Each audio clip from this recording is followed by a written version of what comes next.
کی اس ویڈیو میں بات کریں گے اس وقت کے سب سے زیادہ وائرل جوڑے احد رضا میر اور دنانیر مبین کے بارے میں۔ جی ہاں، کل سے پورے سوشل میڈیا پر صرف انہی دونوں کے چرچے ہیں۔ ان کی مہندی اور مایوں کے فنکشنز کی رومانٹک ویڈیوز اور تصویر پورے انٹرنیٹ پر دھوم مچا رہی ہیں۔ جہاں ایک طرف لوگ ان دونوں کے پیار بھرے انداز پر تبصرے کر رہے ہیں، وہیں دوسری طرف سجل علی کے ایک انکشاف نے سب کو حیران کر دیا۔ سجل علی نے اپنے انسٹاگرام پر ایک ایسی سٹوری لگائی جس نے احد رضا میر کے فینس کو بھی سوچنے پہ مجبور کر دیا۔ انہوں نے لکھا، وقت بہت ظالم چیز ہے، جھوٹ ہو یا سچ سب کچھ ایک دن سامنے ہی آ جاتا ہے۔ ان کے اس جملے پر پورے سوشل میڈیا پہ تہلکہ مچا دیا گیا۔ لوگوں نے فوراً احد رضا میر اور دنانیر فنکشن سے لوگوں کا کہنا ہے کہ سجل علی نے براہ راست کچھ نہیں کہا، مگر ان کی باتوں کے اشارے بالکل واضح تھے۔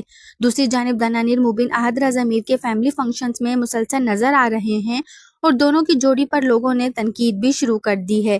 سوشل میڈیا پر اب یہ بحث چھڑ گئی ہے کہ احد رضا میر اور سجل علی کی علیحدگی کی اصل وجہ کیا تھی۔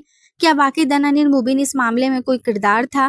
یہ سب سوالات اب مداحوں کے ذہنوں میں گردش کر رہے ہیں، مگر اس وقت پورے انٹرنیٹ پر صرف ایک ہی بات ہو رہی ہے، احد رضا میر اور دنانیر مبین کے تعلق کی اصل حقیقت کیا ہے؟ آپ لوگوں کا اس بارے میں کیا خیال؟ کامنٹ سیکشن میں اپنی رائے ضرور دیں۔ چینل کو سبسکرائب اور ویڈیو کو لائک کرنا نہ بھولیں۔ مزید ایک اور ویڈیو کے ساتھ اپنا بہت سارا خیال رکھیں۔ تب تک کے لیے اللہ حافظ۔